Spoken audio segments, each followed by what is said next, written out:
అసలు engineering join అయ్యేటప్పుడు college కి ప్రయారిటీ ఇవ్వాలా లేదా బ్రాంచ్ కి ప్రయారిటీ ఇవ్వాలా? చాలా మంది స్టూడెంట్స్ కి ఈ డౌట్ ఉంటది. ఇది డిసైడ్ చేసుకోవడానికి రెండు కేటగిరీస్ చూడు. ఒకటి మన పండుగాడి కేటగిరీ, అంటే ఒక్కసారి కమిట్ అయితే నా మాట నేనే విన్నా.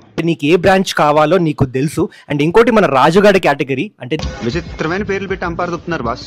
నువ్వు ఏం జాయిన్ అవ్వాలో నీకే తెలియదు. నువ్వు పండుగాడి కేటగిరీ అయితే, అంటే నీకు బ్రాంచ్ ఇంట్రెస్ట్ ఉంటే డీసెంట్ ప్లేస్మెంట్స్ ఉన్న కాలేజ్ లో ఆ బ్రాంచ్ వస్తున్నా కూడా తీసేసుకో. టాప్ కాలేజెస్ లో వస్తే ఇంకా బెస్ట్. కానీ డీసెంట్ కాలేజెస్ లో కూడా ఆ బ్రాంచ్ రాకపోతే నీకు వచ్చిన కాలేజ్ లోనే బ్రాంచ్ జాయిన్ అయిపోయి ఫస్ట్ ఇయర్ నుంచే ప్రాజెక్ట్స్, ఇంటర్న్షిప్స్, సర్టిఫికేషన్స్ చేసుకుంటూ రెజ్యూమే బిల్డ్ చేసుకో. అండ్ అట్లనే కాంపిటీషన్స్, ఈవెంట్స్ లో పార్టిసిపేట్ చేసి నెట్వర్కింగ్ పెంచుకో.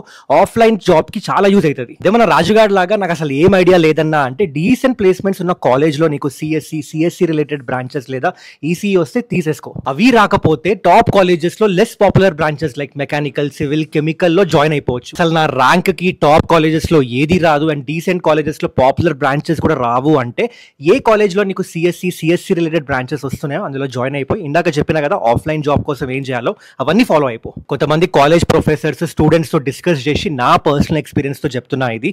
మీరు కూడా రీసెర్చ్ చేసే డిసిషన్ తీసుకోండి. రీల్ పక్కా ఎంటర్ అయిపోయిన స్టూడెంట్స్ కి షేర్ చేయండి, మస్తు యూజ్ అవుతుంది.